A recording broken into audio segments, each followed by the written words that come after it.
कश्मीर में जब ये 370 हटाने की बात आई तो रात को मुझे गृह मंत्री के यहाँ से आदेश आया कि कल एक चिट्ठी आपको भेजनी है। चूंकि वो असेंबली होती तो असेंबली की चिट्ठी जाती, चूंकि असेंबली थी नहीं, गवर्नर रूल था, तो मेरी चिट्ठी के आधार पर उसको हटना था।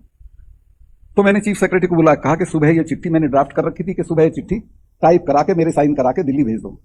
उसने कहा साहब हटा रहे हो? मैं कहा हाँ हटा रहे हैं। कहने साहब 1000 आदमी मारना पड़ेगा।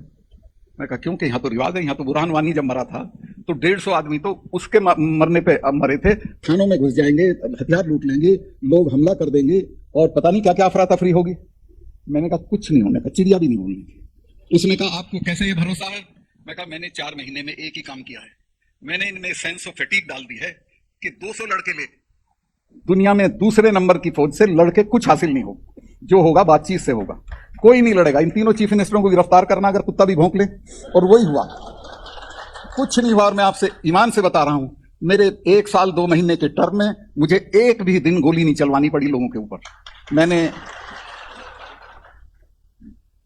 पत्थरबाजी रुकवा दी, मैंने जो भर्ती थी नहीं वो रुकवाई, और लोगों को समझा दिया कि इसमें कुछ नहीं है। मैंने 1 साल में 44 कॉलेज दिए, 1 साल में, जहां जो मांगता था उसे फौरन डिग्री कॉलेज दे देता। मैंने मुफ्ती सईद के एक साथी थे जो मेरे भी दोस्त हैं, अब तो उनकी डेथ हो गई पिछले कुछ महीने पहले। उनका नाम था, बुढ़ापा आ गया कुछ याद नहीं रहता।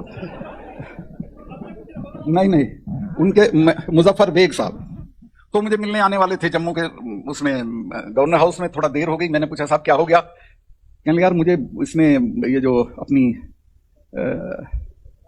नहीं ये जो वो थी ना उनकी, नहीं यार उनकी जो जी ना तो वो जो इसके हुर्रियत के चीफ थे जिलानी साहब कि उन्होंने मुझे बुला लिया था। तो मैंने कहा क्या कह रहे थे? कहने सही बता दूं? मैं कहा बताओ। कहने कह रहे थे यार इस गवर्नर से तो डील हो सकती है। मैंने पूछा कैसे?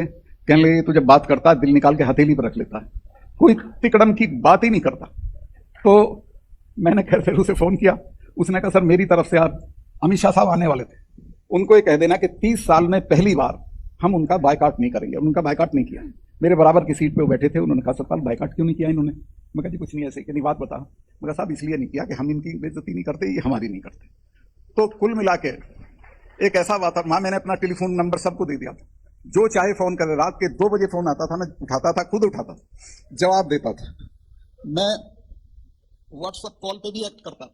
एक बच्चे का व्हाट्सएप आ गया कि गवर्नर साहब मेरी बहन और मैं दोनों बोर्ड का इम्तिहान दे रहे हैं लेकिन दोनों फेल हो जाएंगे। मैं क्यों? कह ले हमारे यहाँ बिजली नहीं है और लाइन हमारे यहाँ 1.5 किलोमीटर दूर है। मैंने अगले दिन वो जापानी एक जनरेटर होता है छोटा, वो भिजवाया, 6 बल्ब भिजवाए। तो उसने सारे कश्मीर में घुमा दिया व्हाट्सएप के, ऐसे ऐसे मेरे एक व्हाट्सएप पे ये हो गया। मैंने कहा बेटे यही नहीं हुआ, तू जरा सी तसल्ली कर, मैं 15 दिन में तेरे यहाँ लाइन खिंचवाऊंगा। मैंने बिजली वालों से कहा कि जो 1.5 किलोमीटर दूर लाइन है वहां से इसके घर तक लाइन खींच दो। उसके यहाँ लाइन खींच गई, और जिस दिन आप यकीन करें, जिस दिन उसके यहाँ ट्रांसफार्मर लगाने के लिए बिजली वाले लेके गए तो 5-7 गांव के लोग ढोल ढपड़े लेकर उस ट्रांसफार्मर का स्वागत करने आए। तो कुल मिला के अगर आप ठीक से काम करें तो सब कुछ ठीक हो सकता है। अब तो वहां बात बहुत बिगड़ चुकी है, मैं उस पर कमेंट नहीं करूंगा, ना मेरा कहना ठीक है। मेरे रहते हुए कोई टेररिस्ट श्रीनगर में घुसने की हिम्मत नहीं करता, आता ही नहीं। अब तो वहां घुस के पुलिस के लोगों को मार रहे हैं, सीआरपी के लोगों को मार रहे हैं, कोई डर नहीं है किसी तरह का। और ये सारी चीज डर से नहीं होती है, ये इकबाल से भी होती है। सरकार का अगर इकबाल है तो लोग आपका कहना मानेंगे, नहीं है तो वो लड़ जाएंगे।